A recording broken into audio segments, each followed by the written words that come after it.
We're going to be unboxing the Snapmaker U1, a 4-nozzle printer without any waste. Let's open the box, see what's inside, and check out how to assemble the Snapmaker U1. First, let's place the package on a stable flat surface or workbench. And with a simple X-Acto knife, we can cut the tape. With that, we can lift out the machine, still wrapped in the protective bag. Be careful because it's really heavy. The manual comes taped to the plastic bag, so make sure you do not lose it. The manual has perfect color illustrations, so it's really clear all the steps. And one good thing to check is the voltage, so you do not fry your 3D printer. But as you can see, it is by volt. Then we can remove all the protective materials from the printer. This comes really well packaged. And this is a really satisfying step. To remove the base, be really careful. It's extremely heavy. And the next step is removing all the packaging tape. There's a lot to take out from the printer. We can remove the top cover and take out the top packaging box. Now we're gonna remove the protective cover from the extruder. I went ahead and removed all the sticky tape. Then removing the plastic from the front panel. This is the best part.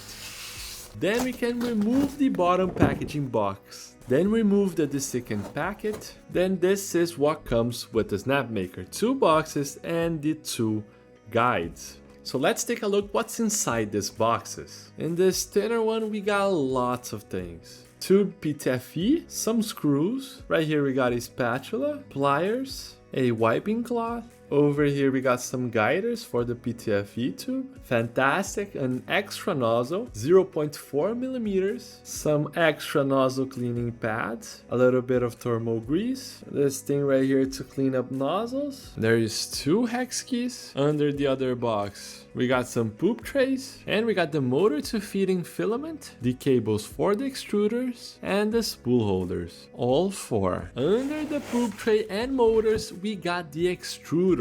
And the first feel is that it's really heavy. Look at how premium this is. It's a really nice looking extruder. Going to the next box, we got some filaments and the cable. 500 grams of Snapmaker filament. And here we got everything that comes in the box. So the manual indicates that we choose the hex key. Then we can remove the screws that secure the build plate. And while removing, something was off. Then after a while, I discovered that the keys were flipped. They were at the wrong place. So then I got the correct one so I could remove the screws. Make sure you remove all the screws that got the red arrows. And now it's really unscrewing the screw. This is the correct key. Now we can remove the support bracket. I usually store the screws for future projects. More and more tape. Don't forget the protective film from the camera lens. Then find the left filament feeder marked as L and establish electrical connection. Plug the feeder into the slot and then slide it to lock in place. Make sure the cable was connected the right way. Now let's do the right side, doing the exact same steps. And if in the future you need to remove these motors, you can just press the button and slide it forward. Now we're gonna grab the PTFE tubes to connect to the motors. Now the secret is attaching the number 1 slots to the number 1 motor. Make sure to not invert the slots. And then we can repeat that for the other ones. Now let's attach the spool holders. While attaching, you need to align the spool holder with the part on the printer. You need a little bit of force, but if you're using too much force, maybe you're doing something wrong. And honestly, attaching makes a really loud noise.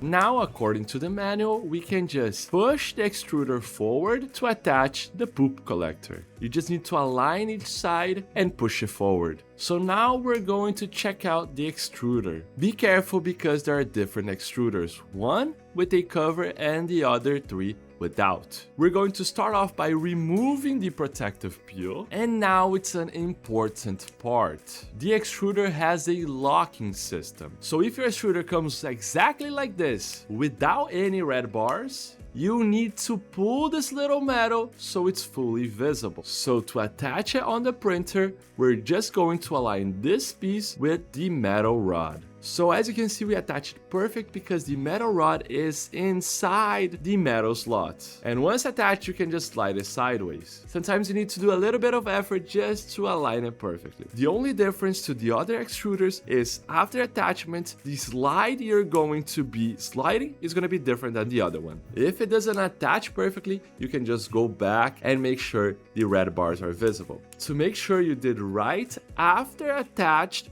on the printer, you are not going to be able to view these red bars.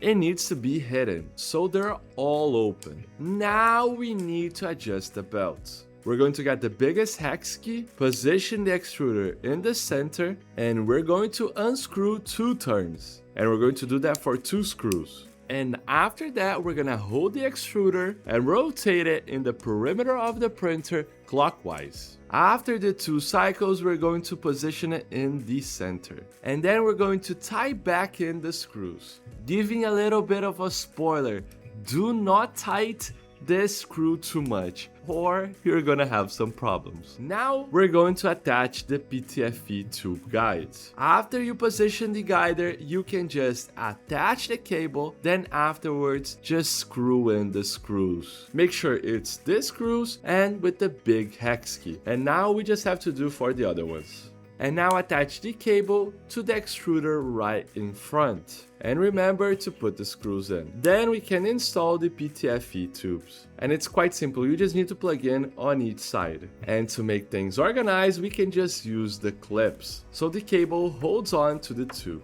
And now we just need to do the same thing for the other 3. And let's be honest, if you're not subscribed to the channel, you're missing out. And we're almost done. So the next step is attaching the power cable. And we couldn't forget removing the plastic peel from the display. So let's turn it on. I'm gonna be completely honest that this printer is beautiful. So let's set it up. And one of the first things the printer needs to do is to calibrate. So we started the calibration, but the hot end keeps knocking itself in the corner and making a weird noise. And the hot end was hitting so much, I turned off the printer and restarted. And after restarting the printer, it became more clear what the error was. There was an error with the axis movement. And it was at this moment I had the idea to redo the belt tension. And at this time I redid the steps, but I did not tighten too much the screw. And after doing everything, the solution worked. So now we could continue the calibration. And it's amazing to see this mechanism working. Something I did not do, but I recommend doing is cleaning the nozzle with a little brush that comes with a printer. I was so happy with this printer that I did not even see the warning. One of the calibration steps is to remove the PEI sheet, so make sure you do that. So now let's open the filament to do a first test print. Now let's put all the filament into the printer. And as the filaments are Snapmaker's filament, it auto-identifies the color and the type. And with all that ready, we can 3D print this small Snapmaker dragon. The filaments take a while to load, but they're fully automatic. And as you can see, the first layer is being printed really well. It's all filled in, and a first layer tells a lot about the 3D printer. It was amazing to see all the color changes, and it printed really fast. And as you can see, this is the quality of the time lapse. The print is ready, let's remove it from the build plate. Inside the printer was the dragon, the prime tower, and 4 poops just because we loaded the filament. And this just took 3 hours. In this video, I'm not gonna go into detail of the quality of the prints because I'm gonna be leaving all that to the review of this printer. But I'm gonna be leaving you with this amazing footage of the result. So if you have liked this unboxing, subscribe and I'll do a review so we can see if this is a fantastic printer or not. I'll see you in the next one.